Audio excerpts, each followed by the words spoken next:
رب العالمین اور کائنات کا پالنے والا ہے. کیسے عجیب طریقے سے پالتا ہے.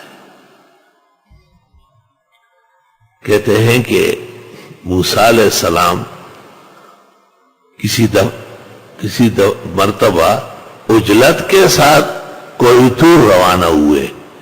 کوئی طور پر جل وعلا کی طرف سے کلام موسیٰ علیہ السلام کو نصیب ہوتا تھا اور حضرت موسیٰ اس کو براہ راست سنتے تھے، بات چیت ہوتی تھی. وَكَلَّمَ اللَّهُ مُوسَىٰ تَكْلِيمًا. اللہ نے موسیٰ علیہ السلام سے خوب باتیں کی.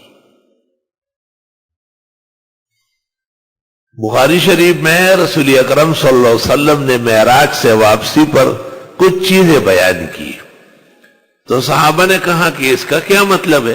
فرمایا میں تو نہیں پوچھ سکتا. اگر میری جگہ موسیٰ علیہ السلام ہوتے تو پوچھ لیتے. اور بابا وہ کلیم ہے.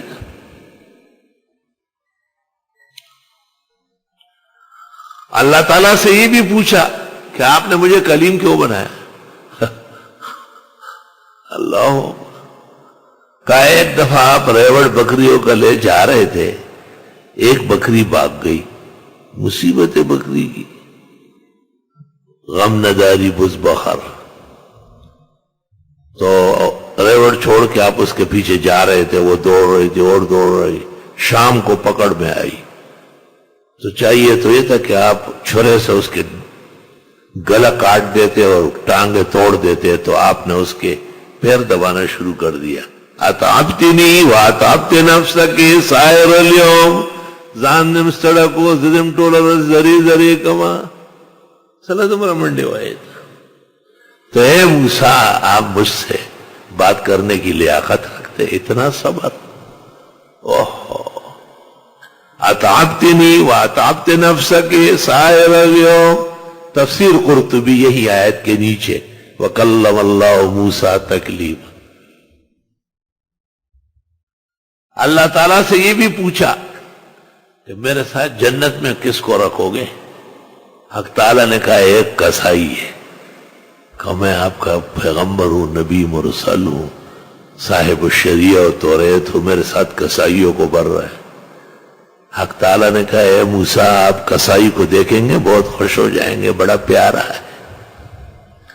حضرت تشریف لے گئے. تفصیلی واقعہ میں انشاءاللہ اپنے محل میں ذکر کروں گا.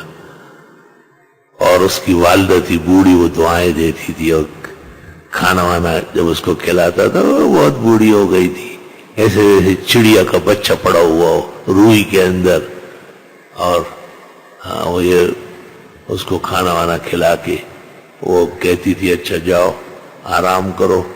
اور پھر کہتی اے رب میرے بیٹے کو جنت میں اپنے موسیٰ کلیم کے ساتھ رکھ. حضرت موسیٰ دوسرے کمرے میں جو اٹھ کے بیٹھ گئے، میرا نام لے رہی. حق تعالیٰ نے کہا کیسا ہے؟ گا بہت پیارا ہے. کہا یہ دعائیں ہیں اور اس سے میں نے فیصلہ کیا ہے کہ آپ کے ساتھ